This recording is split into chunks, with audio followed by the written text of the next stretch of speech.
one of the most important aspects of research. Here you will learn tools of data collection, questionnaire, and types of questions.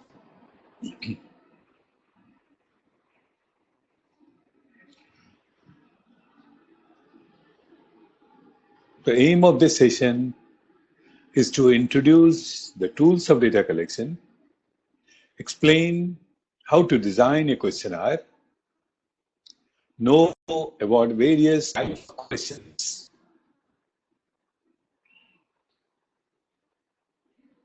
Sir, can you all say if you can see sir and hear him well, just for the confirmation?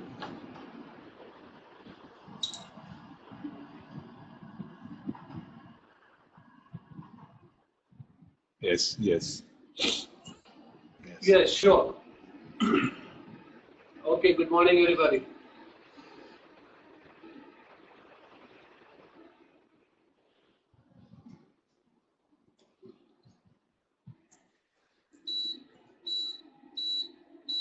Okay. Yes, sir. Tools of data collection. In order to collect the requisite data for a research study, we need to devise appropriate tools. There are several tools of data collection, varying in design, contents, and procedure of administration.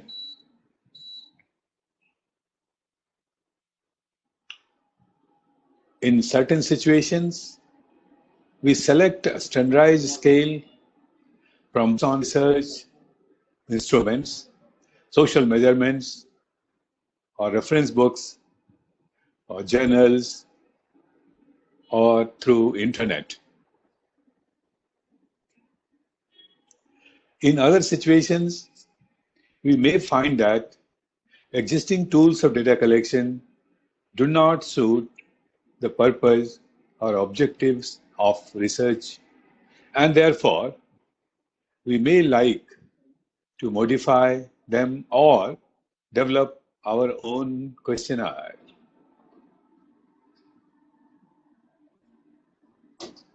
A questionnaire is a tool for collecting data in which a respondent provides answers to a series of questions.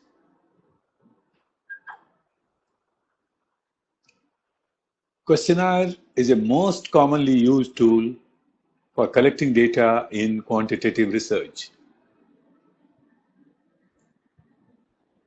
A questionnaire may include a series of questions pertaining to psychological, social, economic, or any such issues. They may pertain to studies of economic or social problems, measurement of opinion on public issues or events, studies of administrative policies and changes, studies on the cost of living, consumer expenditure, child welfare, and numerous other issues.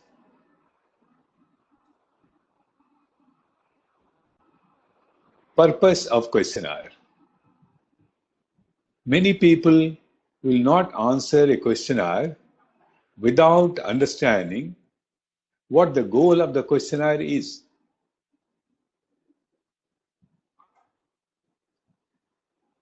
No long explanation is needed.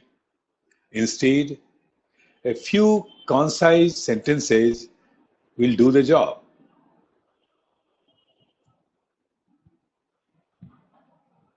For example, you can see this questionnaire has been prepared to collect data regarding the perception of elderly persons towards their life satisfaction,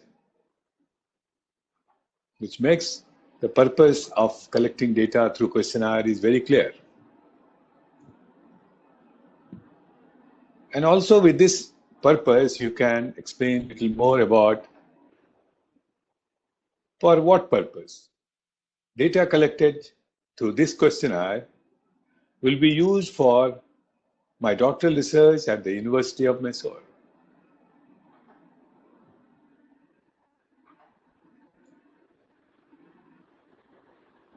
Depending on the information we wish to gather, there are several possible types of questions to include on your questionnaire, each with unique pros and cons.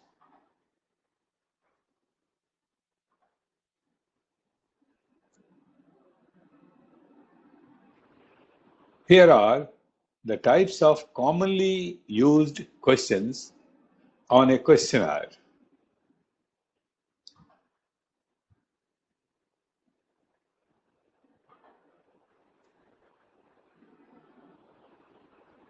There are various types of questions. Now, I'll be explaining to you some of the important types of questions which are commonly used. First, dichotomous questions, open-end questions, closed-end questions, contingency questions, matrix questions, multiple choice questions, multiple response questions, factual questions, and opinion questions. First, we'll take up dichotomous questions. As I have told you just now, each type of question has its merits and demerits. We have to understand, and then we can select it for our questionnaire. At the same time, one more information I'll tell you, that depending upon the type of questions, even at the time of processing, we need certain extra care for a particular type of questions. And there are some special statistical procedure for particular type of questions. I hope you have understood this. This is the reason researchers should be very careful in selecting the type of questions for his or her questionnaire. Dichotomous questions. A question which will have two and only two responses. For example, a question like, are you married? Yes or no. We choose dichotomous question when we are sure that there is no possibility of a third response. That is, when we ask, are you married? The answer would be either yes or no. No third response, such as, I don't know, I'm not sure, is not possible. That means if there is a possibility of third response, we have to choose another type of questions. I hope it is clear to all of you. Dichotomous question. We have special statistical tests for dichotomous questions. Yes, you can just type yes, few of you, so that I will understand that it is clear. Dichotomous, because it's a common error I have found. Many researchers in dichotomous question put I don't know, can't answer. That's never. All these things are not permitted in dichotomous question. Yes? 1 second, sir. Vishwajit has a question. Yes, sir. Just bringing that up. Yeah. So, for example, good, bad, neither good nor bad, what type? This we'll be discussing it little later. Just wait, Vishwajit. But definitely it is not dichotomous. I hope you have understood. When you have third option, possibility that is neither good nor bad, it does not come under dichotomous.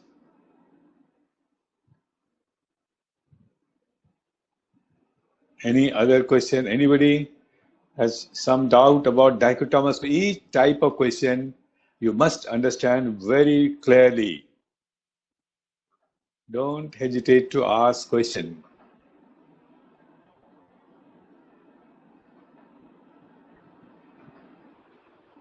Is there any other question? Yeah, somebody is typing something. Yeah, okay, we'll wait, no problem.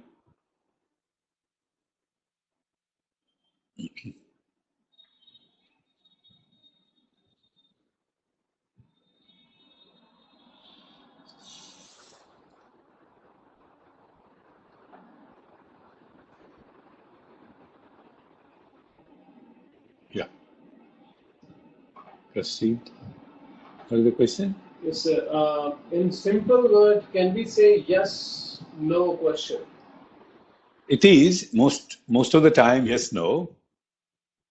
But you have to be sure that there is no possibility of third. Only yes, no will serve the purpose. Then it is dichotomous. There is no chance that there will be a third response we call yes, no. It could be yes, no. It could be male, female, like that. Two answers, two and only two answers, Rashid.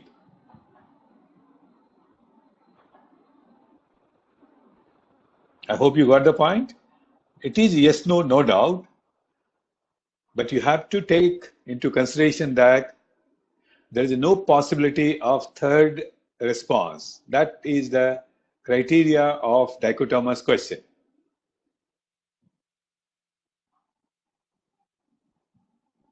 Yes, it is a nominal data. Dichotomous question gives you nominal data. Very right, Vishwajit. You get nominal data from dichotomous questions.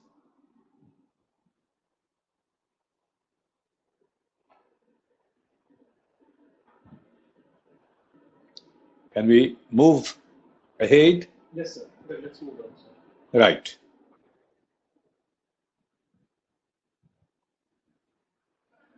We're coming to second type of question. We call it open-end question. We choose open-end questions when we feel that the responses provided for the question is not exhaustive.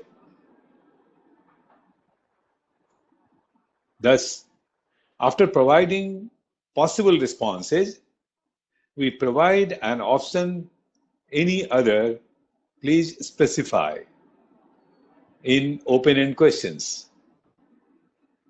Let us see the example.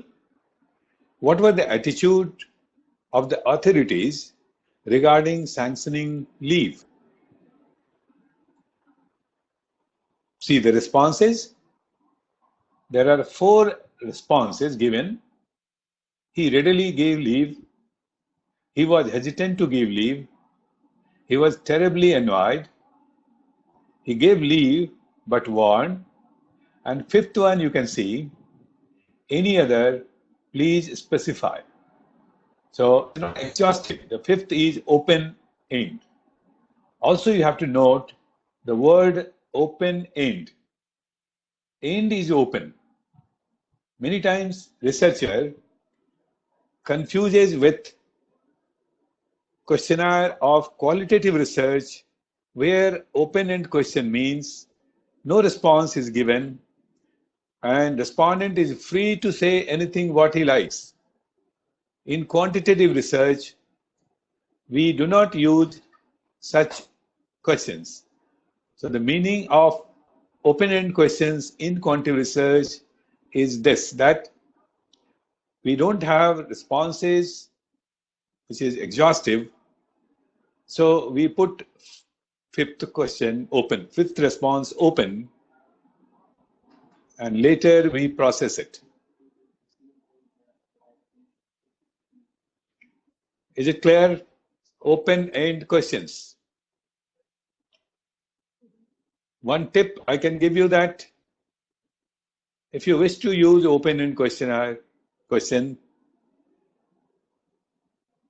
go for pre-testing and see that you can make the end close by knowing the responses, so that it's always preferred to have closed-end question for qualitative research.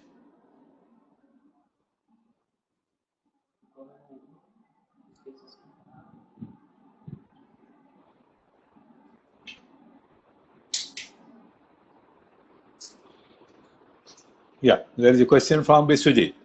Open-end questions we can analyze by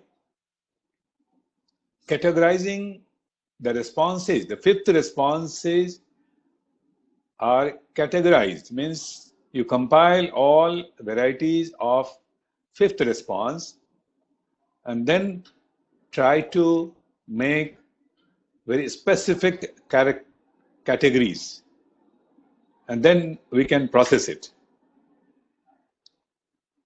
Is it clear, Vishwajit?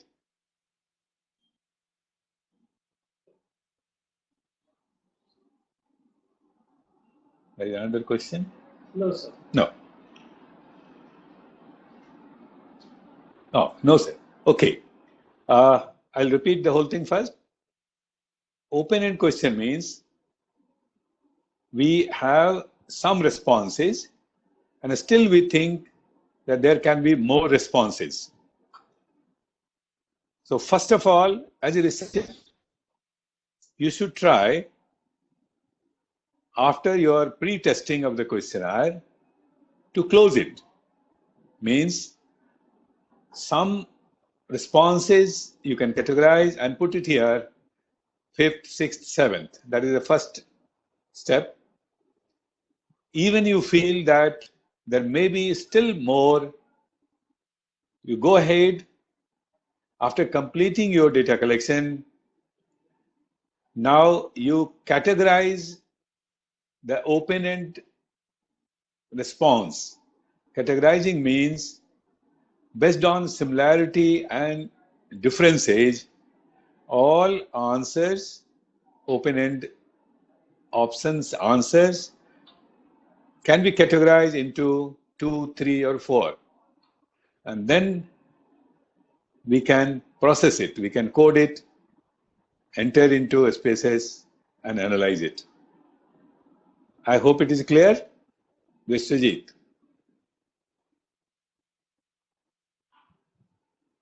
Yeah, done.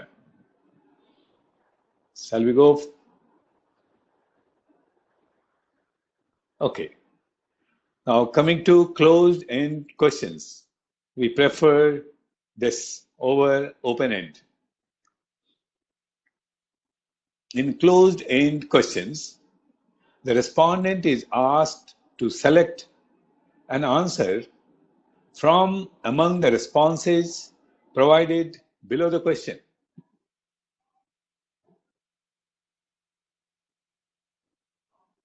The respondent has no choice other than what is provided below the question. See the example. Why do you work? To supplement the family income, to have independent income of my own, to achieve a position or a status of my own. Respondent will be forced to choose one of the three. If there is a little variation in the response, we have to see that the response is close to which one of the options listed. But in no case will occurred outside these three. This we call closed-end question.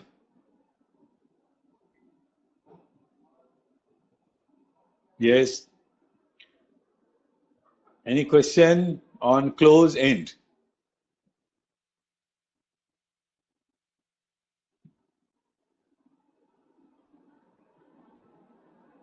I think no question.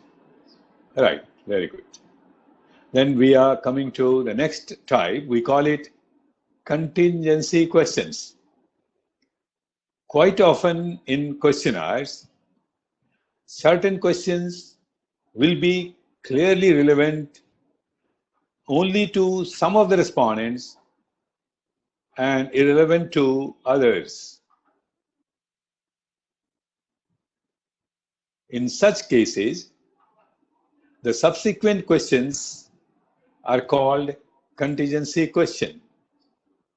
That means this subsequent question is applicable to a category of the respondents, not to all the respondents. Then we call that question contingency questions. See the example. Are you married? Yes, no. Now we are classifying respondents into two categories: those who are married, those who are not married. And the next question, if yes, how many children do you have? Now this question is applicable to one category of respondent who has said yes, married. For other category who have said no, this question is not applicable. So you can see in the option of the subsequent question or contingency question is called, one option invariably will be not applicable. Means this subsequent question is not applicable to all the respondents.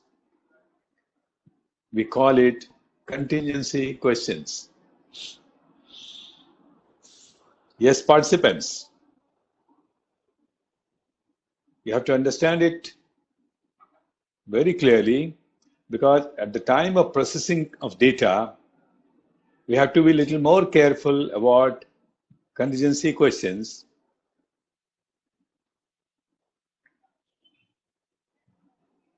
Any doubt? Any clear? Any question? Or if it is clear,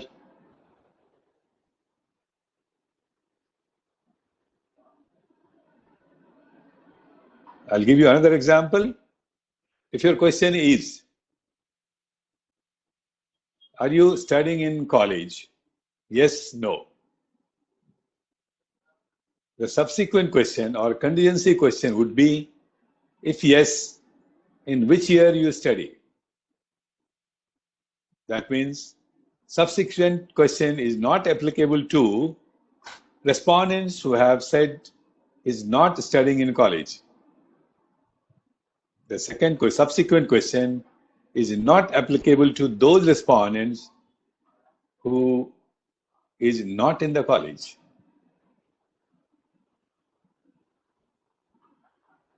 Vishwajit. No, sir, there's no question. No, what is it? Sample size? It's not appearing on my screen here. No, Vishwajit is asking, sample size varies while analysis. Yes, sample size will vary because they're not applicable people will not be in that subsequent table. So N will change. We have a provision in SPSS to exclude these sample, and then we can apply the statistical test. So no error will come.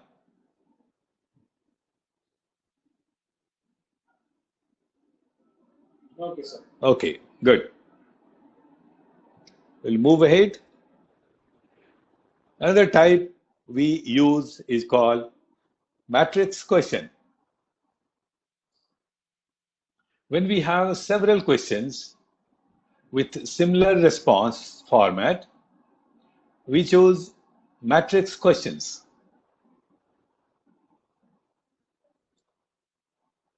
See the question? What do you think about the following welfare services at your workplace? And the answer is transport, recreation, and canteen. And for all the three, the response pattern is same: satisfactory, fairly satisfactory, unsatisfactory. We call it matrix questions, and point to remember here is that the response for transport, recreation, and canteen, these three serves as three questions. Remember, this will be three variables for processing the data. That's the reason we have to understand the matrix question format. So transport will be one variable, recreation will be another variable, and canteen will be another variable. There could be more than that also. More than that also. This is just a sample. Both horizontal and vertical. Yes, both. 5 point. Here can be 7 variables. Matrix.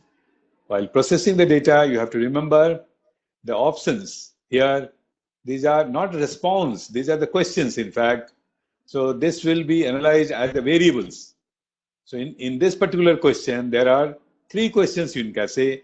One can use this as a 3 question. What do you think about transport? Satisfactory, fairly, and this. What do you think about recreation?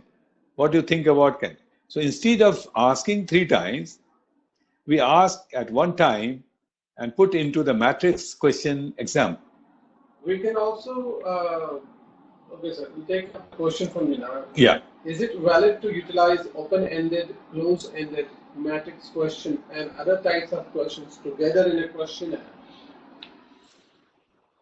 Yeah, it is a valid. Other than the scale, if there you are not putting the set of questions, you have questions which are not in a group. Then we can use different types of questions in the questionnaire.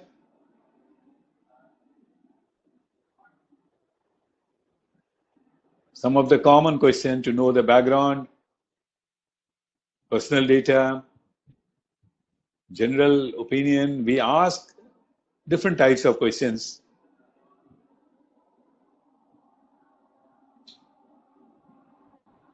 In matrix question, we can ask a question in such a way that if I wanted to see which of these online marketplace is better in terms of privacy, and then I can list out, like you listed out, transport, recreation, canteen. I can say Flipkart, Amazon, yeah, we can others, and then give them a rating also. Yes, rating, preference, ranking. That is also a matrix question. We call it. Then not also put agree, disagree. Also? No, that's a totally different. Agree, disagree is a part of the scaling technique. So we use that agreement with the. Then we put the statements instead of questions. You have to understand the difference between questions and statements. Statements are child labor must be banned. Is a statement. One can have agreement and disagreement. Whereas are you married is a question, where the answer will be yes and no. So in that it would be a matrix question. You can put as a rating, you can put as a preference. How do you split them in the software for analysis? Yeah, we can split it by in the coding process. When we learn about the coding, we know we have a procedure to code this matrix question, taking each as one variable, and then its responses are coded. So with this matrix type of question, we can also do ranking. Yeah, ranking, preference, yes, we can. Rashid is asking question. Close-end question and matrix question seem similar. Yeah, it is similar. The purpose is different. Closed question is one question where you have several responses and it is closed. Matrix, in fact, you have several questions in one. And it has a similar response pattern. Then we call it matrix question, Rashid. Okay, sir. Maynard asked another question that, of course, as you answered to his question, that we can mix up all these Yeah. types of question in a questionnaire. Yes. But the why do some research guides do not allow the same? I think it may be ignorance of the guide. Because these are the question patterns which has got its purpose. And I've told you in the beginning that these questions, type of question also has some special statistical testing.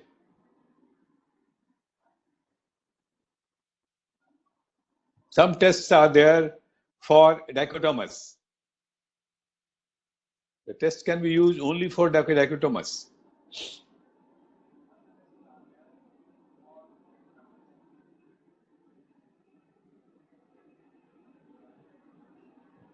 Yes? Oh, no offense mean to guides, but you are true, sir. Thank you. What is that? She's saying that no offense to guides. No, yeah. But you are true that we should, when if guides are in ignorance, they should accept that and they should inculcate all these things. I mean, guides somehow very mildly you can suggest to read some recent books on research. That is very simple because I have it out in my 3 decades of experience that many guides don't update their knowledge. I am generalizing it. If they update their knowledge, that problem will never come. But hardly they refer a book or a research article. Many of them. Few is possible, they may be updated and they won't question that. Rao is asking, can you specify the dichotomous data test? Yeah, we have a test that is like, I think Yule's Q. And there are, I think, 2-3 tests are there which can, odds ratio test is there. There are a number of tests in that in which it requires only dichotomous data.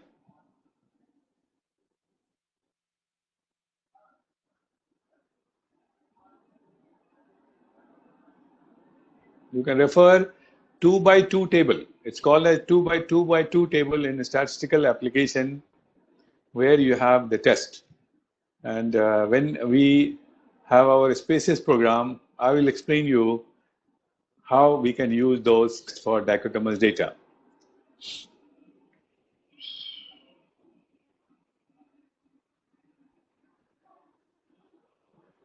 Okay?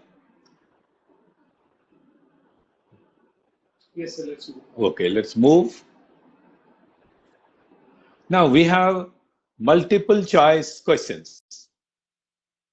In multiple choice questions, all the expected responses are provided and the respondents are asked to select one of them.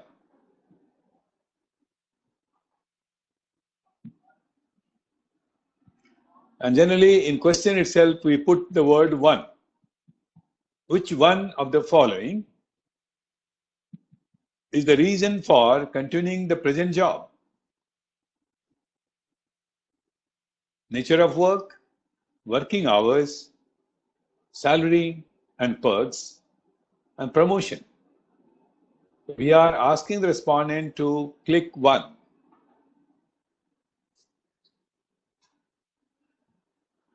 It may be possible that a respondent works in a setup for all the regions.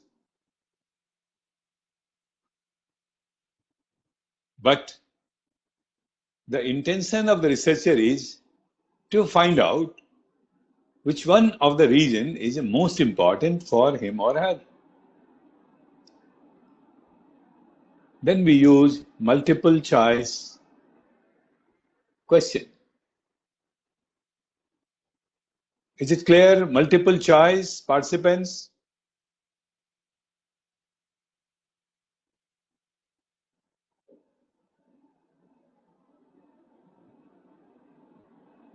When you say respondents are allowed to select one, more than one, or then is that the options that are given, or that is the questions that you want?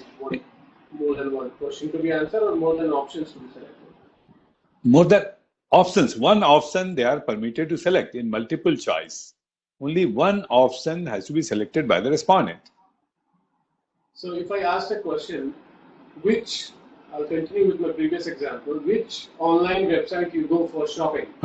Amazon, Flipkart, and some other beats. Then somebody says this, and first and second said no. No, they are not. That is not allowed in multiple choice. Though it is understood that he may be using all, but in purpose of multiple choice question is to select one. Which one is the best suited? Best. So in the type of question that I asked, what kind of question will be fitting there? I'm coming to that. That's called multiple response question. Okay, multiple response. That is a different case. But I want to know that all the participants are very clear about multiple choice. There are many choices, but one has to select one choice. We call multiple choice questions. The question from Rashid is the difference between close end and multiple question. No, don't compare this. The one type may be also another. It may fulfill the characteristics of other type. But here you have to remember purpose. That's when we say which one, means it is a multiple choice. If you don't mention which one, then it could be a close end. Clear? Rukmini. Now, we have another type, we call it multiple response. In multiple response questions, all the expected responses are provided and the respondents are allowed to select more than one of them. You can see that? More than one. For example, why do you work? Again, one, to supplement my family home income, to have independent income of my own, to achieve a position or a status of my own. If you don't put it as a multiple choice, then you mean that in response to the question, why do you work, respondents are allowed to choose more than one response. So, for example, a respondent may choose responses 1 and 2, which means he works to supplement the family income and to have his own independent income.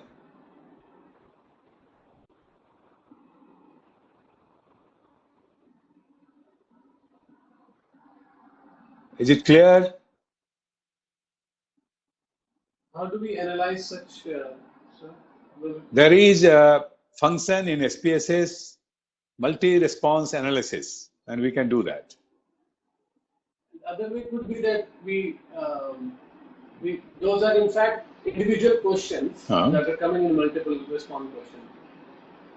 Technically speaking, those are different questions.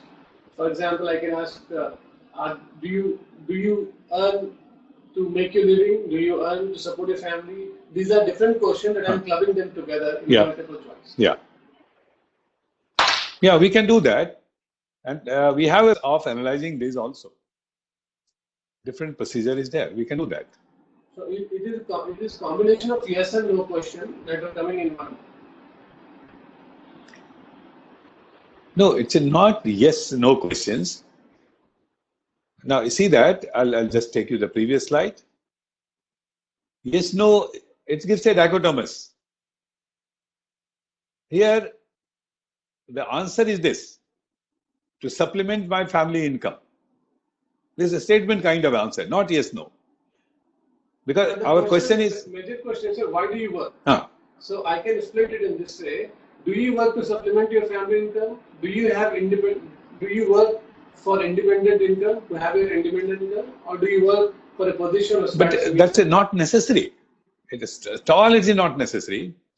We can put it as a response. Why you put again sub-questions in question? I'm saying, sir, if this was not possible, then that is actually in fact we're doing. We're clubbing them all and putting in one. No, but the purpose is defeated again. The purpose of multiple response is to know about the combination of responses. How many people have the combination of 2? How many people have combination of 3? Okay. So the purpose is different. Okay. Some person can go for just one, some people are with 2, all 3, of them and all. 1, 2, 2, 3, 1, 3. Oh, so many combinations will come. So that is the researcher's purpose. yes, sir. Okay. That's clear. Yeah. Can we impact factor or ranking for that multiple responses? Rukmini? Can you repeat question again, Rukmini? What is that? She's asking, can we impact factor or ranking for that type of multiple responses? I think she's asking with those multiple responses, can we do ranking and impact factor? I don't We know. can, but it will become more complicated, Rukmini. So the impact factor or ranking, we have separate. We take as a separate type of questions. Because here the purpose is totally different. I'll repeat again. As a researcher, you want to know that how many responses work to supplement and having his own status. That is not the purpose in case of ranking and preferences. So there the purpose is different. So let those questions should be asked in its own format, ranking format or preference format we have. I hope it's clear. Yes. But don't you think, sir, it is serving ranking purpose also? Because in that type of, in my example that I gave, if somebody is selling for privacy reason, I like Amazon. For privacy reason, I don't like this thing. So with that, the summation of all the responses will give us the rank. Which one? Ranking is a totally different thing. Ranking is how you select something by merit. It has got some more characteristic, less characteristics. But when we are talking about multiple response, we want to know that whether they have these two purposes for working: supplement income and his status. That is the question specific, sir. Yeah, question specific. But I'm talking about ranking. So ranking is a separate kind of question format, and we take it separately, and because it has its own processing system. No, sir, if I have made a question, then if this question is serving me to get responses of 2 questions, which is good to reduce the number of items. Fine. If it serves your purpose, you can go ahead. My question is, sir, can we take the ranking from No, here ranking cannot be clubbed with the knowing about the responses with 2 views or 3 views. Purpose is very different. Ranking purpose is different.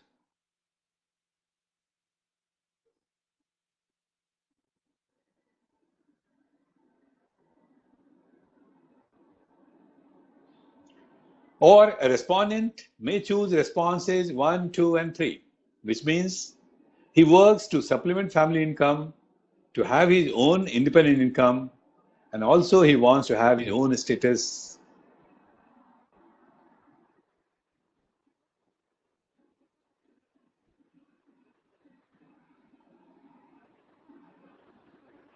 Now we are coming to another type of classification we call factual question and opinion question. As a researcher, should be very clear about. And again, before you start asking,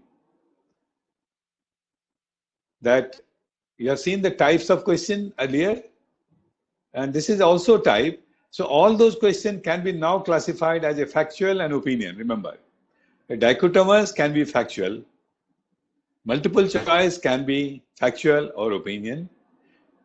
So this is another typology. And as a researcher, you should know your question, each question, whether it is a factual or opinion. Let us see what is a factual. The questions which are asked to collect factual data are called as a factual questions. For example, what is your age? Is a factual question. What is your income? 25,000 is a factual question. Type of your house, thatched roof or concrete roof. It's a factual question. And why we should know about factual question is the factual questions are asked to collect data related to facts. As such, data have to be recorded without fail. You can't leave it blank, or you cannot accept a response by the respondent. For example, when a researcher asks about age and a respondent cannot say, or if says it will not be accepted, he says he doesn't remember. Reason is that it is a factual question, and as a researcher, now you have to use your research skills to get the fact, age. That means you have to use different means, indirect method, to get at least an approximate data about the age. You cannot come with blank column, blank response for factual question. I hope you are all clear.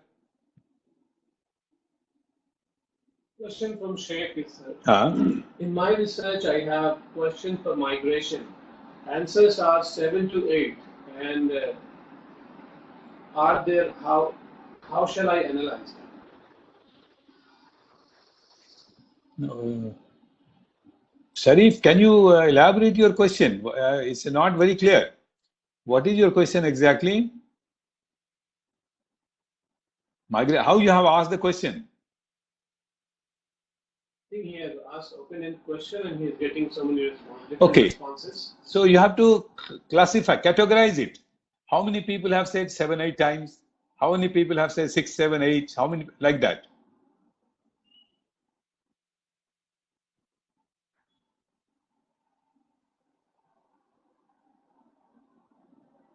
Is it clear, Mehboob Sharif?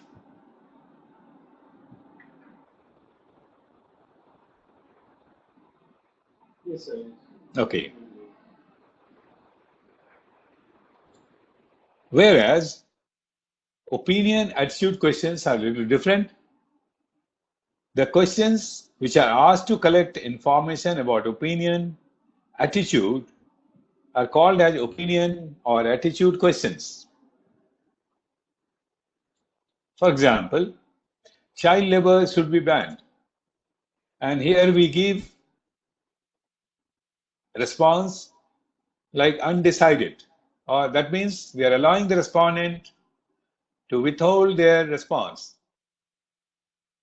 That is, while in factual question data had to be recorded without fail, in opinion questions, respondents are allowed to withhold his or her opinion by saying undecided, no opinion, or even can't say.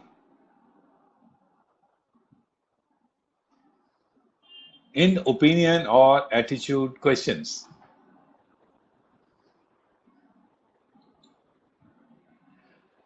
Opinion questions and factual questions.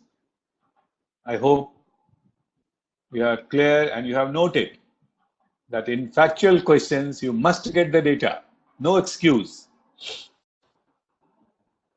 You have to use your all research skills to get the data. For opinion, you can allow, can't say. I don't want to reveal, that's also accepted. Okay, clear, fine. We'll proceed. Our next type is leading questions. This is again common error by the young researchers. You have to be very careful about leading question because it gives you biased data. A leading question is one that clues or hints the respondents to what answer is desired or leads the respondent to answer in certain way. We call it leading questions. A hint is there in the question itself. You are leading the respondent to answer certain answer. See the question? Do you have any problems with your boss? I hope you got the clue. As a researcher, you are giving a clue that there is a problem. This question prompts that the responses to question their employment relationship in a subtle way. It raises the prospect that there are problems.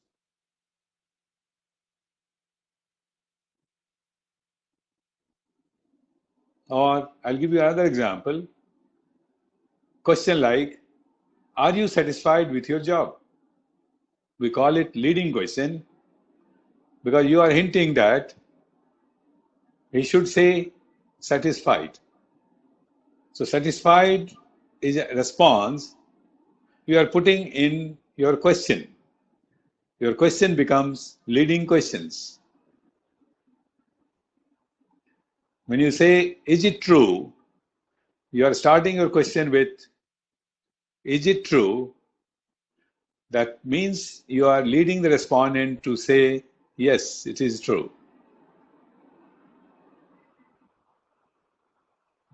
Leading questions are generally undesirable as they result in false or biased information.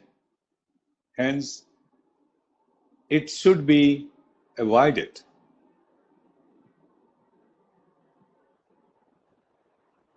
Yes, is it clear, participants? Leading question. I told you it's a common error. I've seen many questionnaires, doctoral research questionnaires, even postdoctoral research questionnaire, having lots of leading questions. As a researcher, if you want to do a good research, you should not ask a leading question. Any doubt, any clarification, any participant wants?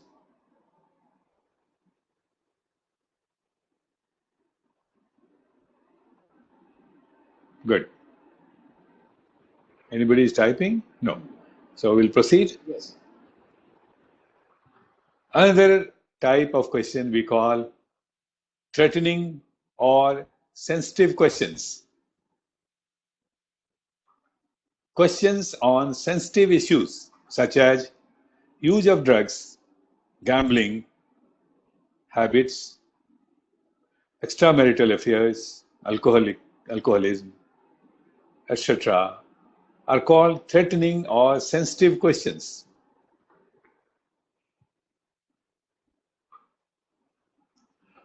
See the examples of the question. Do you drink?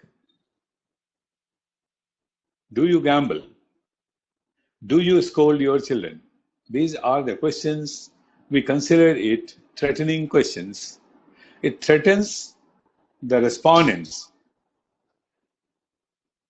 to answer your questions, next questions, because these are socially undesirable behavior.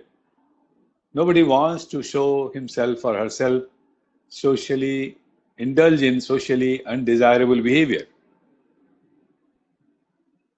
So even a drunkard, if you ask straight question, do you drink? Most probably he will say no.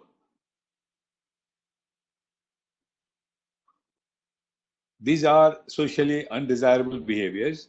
So respondents may not like to reveal his or herself. Everybody wants to be having socially desirable behavior.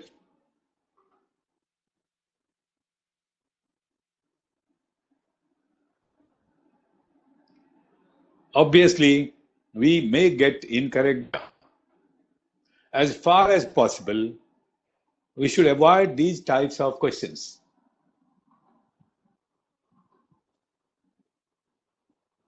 In a research study, we may have to ask respondents about uncomfortable questions sometime. That means we are doing the research and the focus is on drinking, alcoholism. So we have to ask. These are uncomfortable subjects, but still, since our research focus is on that, we have to ask. So before asking such questions, you should attain to develop some trust or rapport with the respondent before you ask such threatening questions. After developing your rapport, trust, you can ask, and again, not a direct question, but it should be indirect question.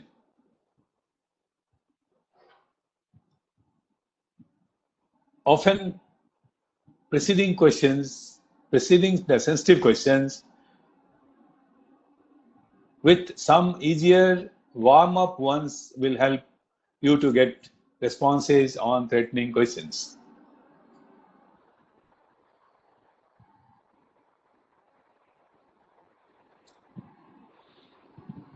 But you have to make sure that the sensitive material does not come up abruptly or appear unconnected with the rest of the survey. You cannot suddenly ask some threatening question. So you have to remember while you design your questionnaire. It is often helpful to have a transition sentence between sections of your instrument to give the respondent some idea of the kind of question that are coming. So in between the section, you can just take a pause and explain your transition and the purpose of your research in between, so that respondent may be now ready to answer even your threatening question. Or some kind of informal talk you can have, and then you can go to your threatening questions. For instance, you might put a general question like, domestic violence is very common nowadays. That means you are telling the respondent that you are not alone. There are people who are involved in domestic violence. Once you ask this question, now your respondent is ready to ask some question.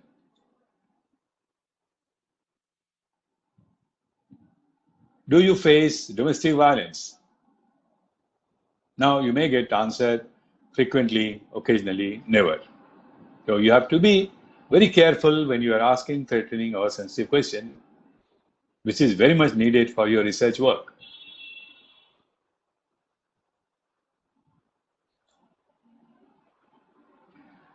I would like to know from participants, is it clear? Leading questions or threatening questions, again I'm asking you, because my experience is that many questionnaires I have found full of leading questions and many threatening questions.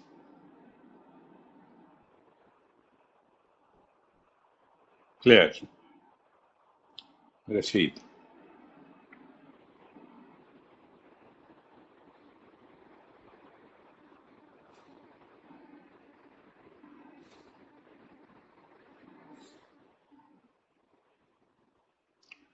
So I think it's clear to all participants? Yes. Yeah. So now we'll move to double-barreled questions. It's again a very common error in questionnaires, generally with young researchers. See the question, have you stopped beating your wife? This we have taken from legal profession.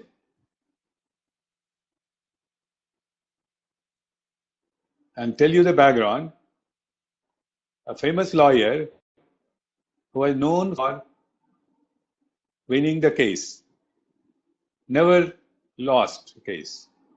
His tactics was that he will ask the witness that answer the question only in yes, no, and he will put some tricky question which he will not be able to answer and he will win. He faced one smart witness, maybe smarter than the lawyer. The witness said, sir, I will answer all your question in yes, no, no problem. But you give me answer of my one question then I'll answer your all questions. He asked this question, sir, have you started beating your wife? Lawyer felt very ashamed and he stopped that practice. He never asked a witness to answer in yes, no. Because see the reason below. If the respondent says yes to this question, it would mean he was beating earlier and now he has stopped. If the respondent says no to this question, it would mean he is still beating his wife. Both the answers are embarrassing. Two issues are there. So we call it double-barrel questions. See another example of double-barreled. Do you think urbanization leads to the breaking up of the family and makes an individual extremely selfish? Agree, neither agree, nor disagree or disagree. Or yes or no, anything you can put here. Now the question is, so why this question is not in the form of statement? It Pardon? should be in the form of statement because it's Likert skill, right, sir? Yeah, let it be. But here I'm just trying to show the double-barreled. So here, in fact, there are two questions here. The first question is, do you think urbanization leads to breaking up of the family? Is one. Second question is, do you think urbanization makes an individual extremely selfish? That means if a respondent says agree, the question would be agree with the first question or second question. A respondent may agree with the first question and disagree with the second question.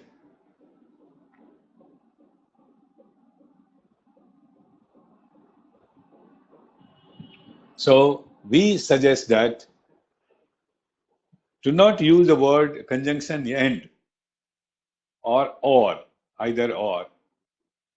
This makes the question double-barreled. Instead, you put two questions by taking out and. That would give you correct data.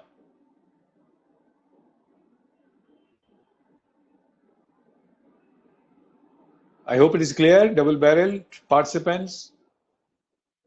Two meaning is a double-barreled question. Any, please? Oh, yes.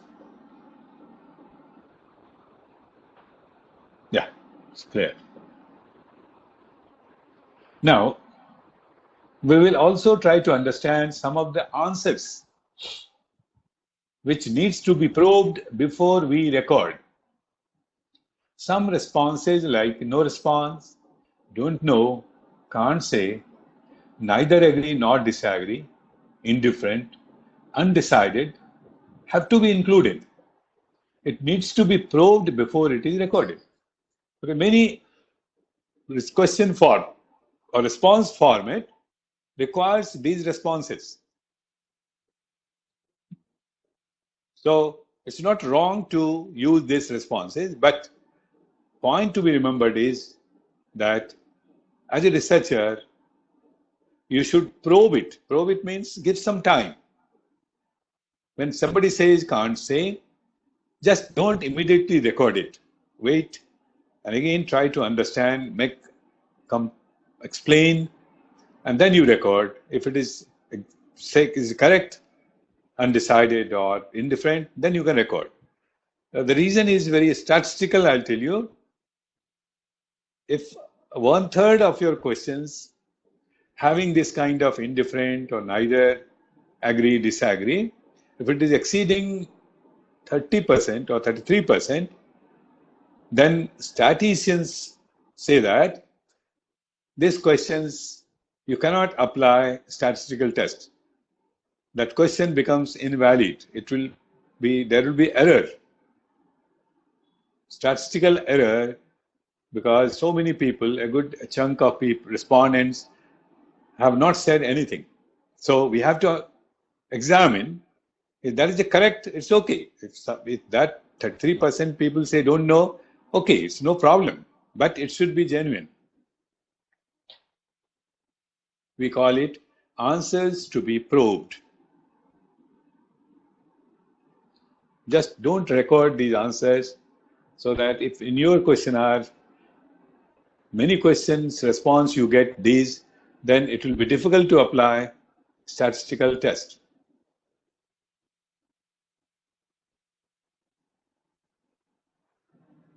In designing questionnaire, there's another point you should remember: length of questionnaire. There are questionnaire I have seen very lengthy, number of pages goes beyond 20 like that. It's not a good questionnaire. A questionnaire should be as short as possible. There's a principle you have to keep in mind. Pick up the redundant question, a question which repeats, you must eliminate. Some question has come up? Sir, most of the times the length of question, I think it's continuing. Okay. If you have question, you type and then send it by mistake. Okay. We will continue, sir. Okay. So, as a researcher, you should see that the questionnaire is not very lengthy.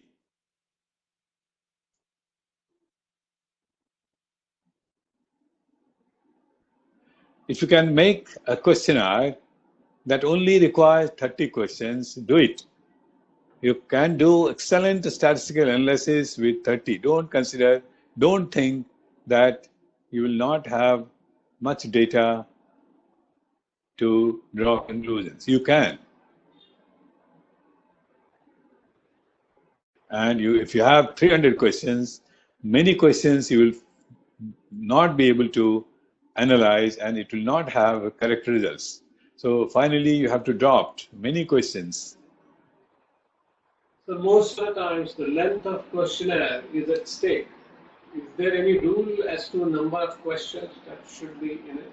No, there is no rule as such, but we have some criteria on which we can examine the appropriate number. In the afternoon session, we will discuss about it, that what are those criteria. As a researcher, if you feel that those criteria, all you will get sufficient answers by 30 questions, that is the most appropriate number for a questionnaire, or 60. You can decide it keeping in mind the criteria like your objectives, hypothesis, research questions. But then, sir, I think it's a 360-degree approach. What if I decided and had my hypothesis all set and objective, and now I happen to see that I must make 200 questions to fulfill those objectives and hypothesis? You can. There's nothing wrong in it, but again, you have to see the time required, respondents' time ability, your time, energy. Is that not then hampering the purpose of the research itself? No, because there is a likelihood that out of 200, there may be a question which is redundant, or the information will not going to add value to your research. So, is there any separate research on this, sir, that how many questions a respondent will answer? No, there are no research as such, but on questionnaire formulation and getting the data, there are a number of studies. That if you ask this question, what kind of data you will get? There are research studies, but not on number of questions. Entirely it depends on your research objectives, research questions, and hypothesis. Usually it is asking a question, what can be the maximum time we expect the respondent to spend? I think the same. There is nothing like that, but generally my experience is that 30 to 45 minutes is the maximum time you can keep for getting the response for your questionnaire.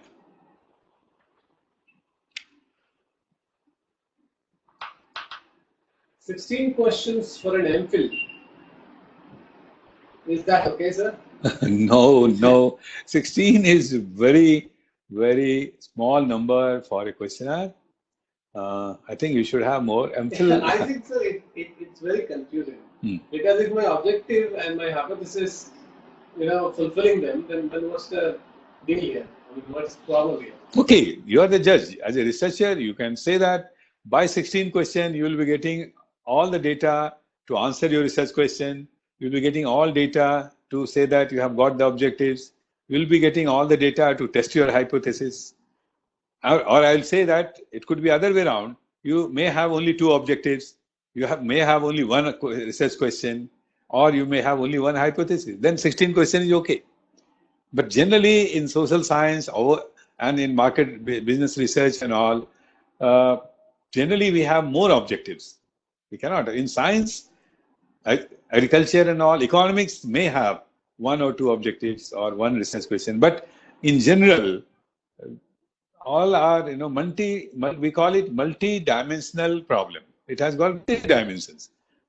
There is not a single problem which has one dimension. So one research question may not give you sufficient data to answer.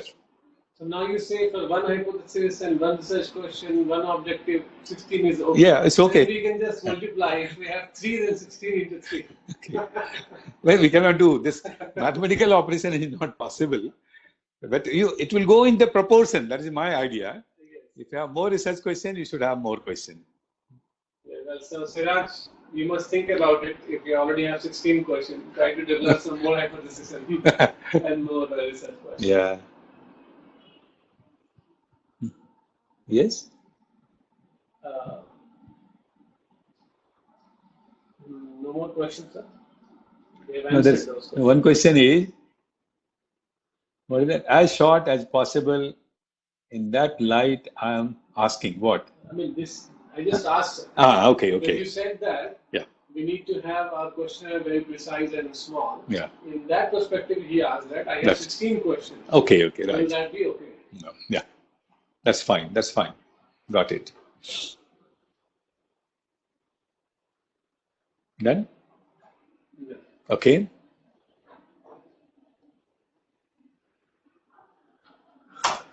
And here you should remember, more people will be likely to answer a shorter questionnaire. So make sure you keep it as concise as possible while still collecting the necessary information. No compromise with necessary information and data. But you have to try to make shorter questionnaire, but not at the cost of your required data.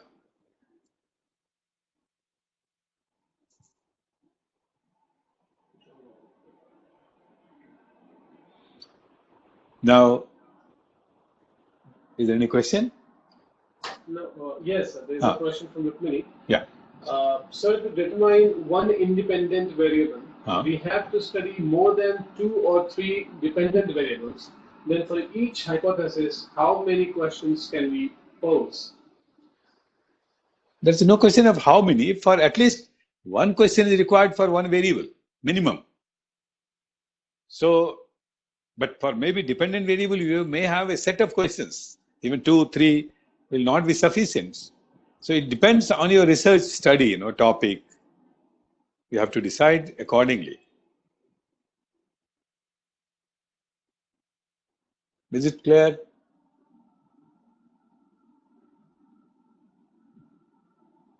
I think it's all about the justification that you give. Yeah. Right. There's no standard rule. Yeah, and researcher is a best judge. So she said that in that case, the process. Let it cross, Rukmini. There's no problem. 30. What I said is that we most preferred. It's handy. Respondents, will like you to, interview. But if you increase the numbers, they become a little bit irritated. That's why I said 30. It's just based on our experience. But if your question has 50, it's okay. Because the main criteria is your required data. If you are getting required data by 50, you should go for 50.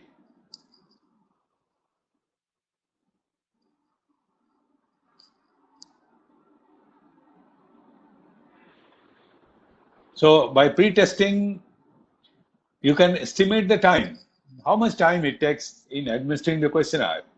And generally, we prefer to have 30 to 45 minutes time, estimated time for each questionnaire. And so that you can mention in your questionnaire sometime in the, somewhere in the beginning itself that answering this questionnaire will take you 30 to 45 minutes. Sir, in my questionnaire specifically, I think that it will take about 40 minutes to answer. Fine. And there are about 60 to 65 items. Very good. Yeah, that's a good question. In that case, if people are scared of that 30 to 35 minutes in this, busy world, can we offer some gift to them in the end? Will that be like a bribe or something? No, it's not a bribe. In Western countries, in developed countries, up to 95% researches, there will be mention of incentive. Yes. They give in. Otherwise, in the Western world, which is a very materialistic world, you can say, nobody is ready to answer your question without any incentive. So we definitely can say that. We can. Definitely you can give some incentive, we call it. No bribe or nothing. So my research is on restaurant. Maybe I can offer them a burger or pizza. Something like that. Yes, yes. And you will be sure of getting correct data. I'm sure of it. Incentive brings you very reliable data, which is happening in the Western world. Yes, I have seen that. They offered a gift card or some kind of 50% discount like that in market research. Yes, yes. That is the secret of their reliable data. If you ask some people, to answer your question and he knows that nothing I'm going to get, he will just something he will say, see that he get rid of your research. Even a very good friend of mine will just stick and leave. Because so it's always, So is that worth mentioning in the thesis that we offered? Yeah, incentive. Yeah, you can. Yeah, complementary something you can say that. Yeah, you can. That helps, in fact, to get the reliable data. Okay, so then in that case, there are so many softwares that survey companies. And one of them is Amazon Trucks. Yeah. Trucks or Trucks. Sorry, what? Monkey survey is there. No, Monkey survey not. Sir. I'm talking about on your behalf. Somebody else will do the survey. Okay. And if your study is international and you know that you're bound by your limits of traveling and expenses, then you can put your survey there and they find appropriate respondents for your survey. And then offer them some money or reward, some kind. Yeah. Is that an appropriate way of collecting? Yes, it is. It is appropriate way because the restriction is that we cannot travel to the different countries and all. In that case, that is okay. Yeah.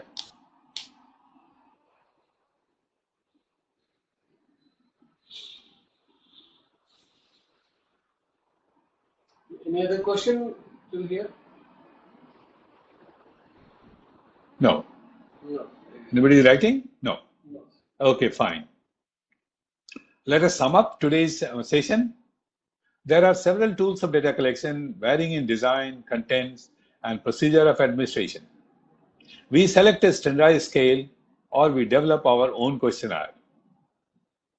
A questionnaire is a tool for collecting data in which respondents provides answers to a series of questions. There are several types of questions to be included in questionnaire, each with unique pros and cons.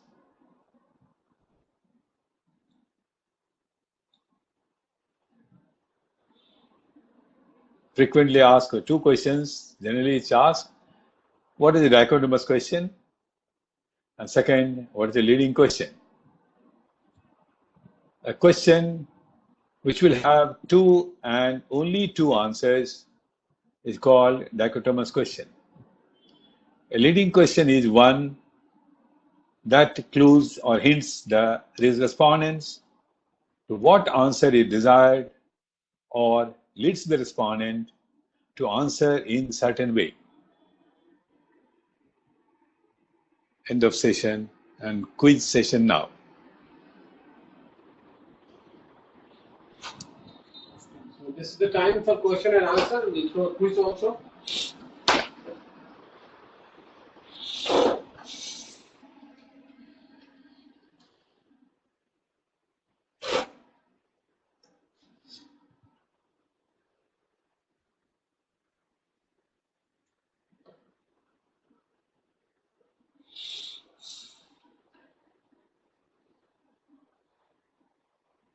Now, some questions are on screen. We try to answer.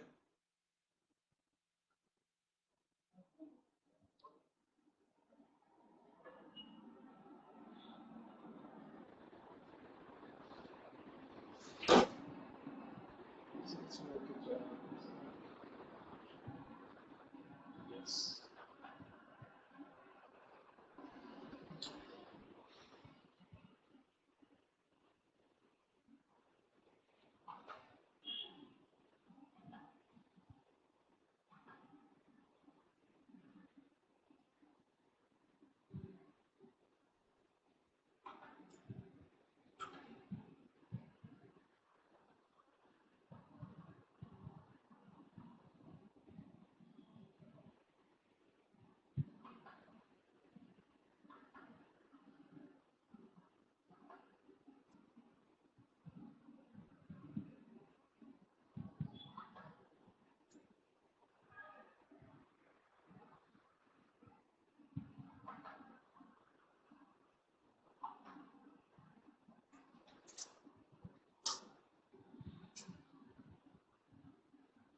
Yeah. Now, shall I? Yeah, 12 people have already answered. Yes, sir, please. Shall I explain now? See, participants, on first question, I think many of you have confusion. Are you satisfied with your job? Is a leading question. Many people have said double barrel question. Double barrel means you have two questions in one, and indication should be and. Here it is, are you satisfied? Means you are leading, giving hint to respondent to say yes. So it is a leading question. Are you satisfied? So participants have said double barrel, please correct it. It is a leading question, number one. Number two, many have given a correct answer. Almost 52% have said it is a double barrel question. Because there are two questions. One is healthy and second is refreshing. So it should be separated into two questions. Like Coca-Cola is a healthy drink. Second question, Coca-Cola is a refreshing drink. Because these are the two characteristics, healthy and refreshing. So it is a double barrel question. It's not a leading question. So you correct it. And is the indicator of double barrel. So you check it. Last questions, I'm very happy. 82% people have said correct. Do you accept bribe is a threatening question. So can we apply scale for all questions? Then how can we measure statistically? No, if you are using a scale, it becomes a scale. It becomes a standardized scale. It is not a question I have done. And it has a different process for analysis of data for standardized scale we have. In the afternoon, we'll also discuss this point. Yesterday already we have discussed. Yes. So that is that you are developing your standardized scale and then you are using it. There you can have all the statements and all. Sumit is asking, sir, some foreign questionnaires are there. Is it valid to use them for our research in India? Yeah, it is valid because see, our feelings, emotions, opinion is a very common in human being. You have to take it as a human being. So worldwide, the emotions, the feelings, and all are common, with some little deviations from one end to other end. In that case, as a researcher, we take and modify a few questions, 1 or 2 questions out of 10, and we are allowed, like famous scale. I will give you example like anxiety, Hamilton scale, quality of life of World Health Organization, depression, Beck's depression scale. These are some of the scales which are very useful and can be used anywhere. Question from Khalid, sir. In response to are you satisfied, one can answer from options such as very satisfied, satisfied, neutral, dissatisfied, very dissatisfied. How can we say it is a leading question. We in that case, you are right. The second part, the options you are saying is correct, but then questions should be asked in the way like, what is your opinion about your job? Instead of using the response satisfaction in the question. When you are using the response in the question, it becomes a leading question. So as a researcher, you should not put the answer in the question. So simply we say, what is your opinion about your job? And then you can say, highly satisfied, little satisfied, etc., etc.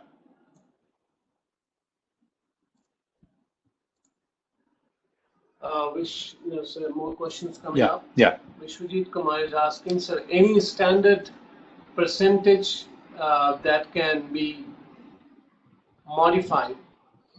Yeah. There is nothing like standardized, but generally we suggest that you should not exceed 30%.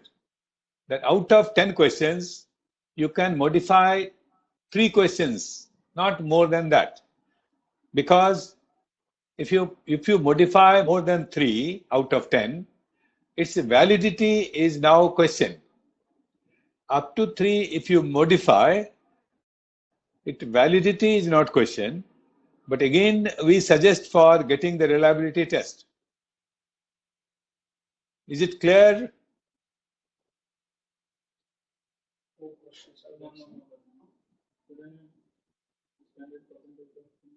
No. I have answered. Is it clear? What is any answer responded? Yes, sir. Yes. Okay, fine. And we also mentioned some of the standard questionnaire websites also, sir. Last time you mentioned that. Mentioned that, yeah. Sir, is it valid enough to say that if a research has been done in another country with a standard questionnaire that they have used, we can. Doing the same research with the same standard questionnaire, I mean, how good that research would be? It's a wonderful. There's no problem. We can use it in this part of the world. No problem. Then if the same standard questionnaire can be used, why not use the same title and everything and then just replicate it? No, that is just a replication of the study. Here we can use the instrument. Using instrument and borrowing the whole research is 2 different things. But the instrument is going to give you the same thing, sir. Like you're going to fulfill the same objective and hypothesis. It may not, because here in India we find different situation, different socio-cultural background. So we may get different results, and testing or conducting the research with the instrument already used in different setup is always accepted. The result could be yes or no. Yeah. The hypothesis could be accepted or rejected. But ultimately we are using for the same objective and hypothesis. Not necessary. We can have different objectives. We can have some different hypotheses. That will be a good research. If you are using the same hypothesis, it is a replication of the study. So we don't use the same hypothesis. We derive some new hypothesis, which is not tested in that research. Then your research become of very high standard. Okay. Well, if there are any questions, then we will take up. Otherwise, it's time to leave, and we'll meet you again in the afternoon session.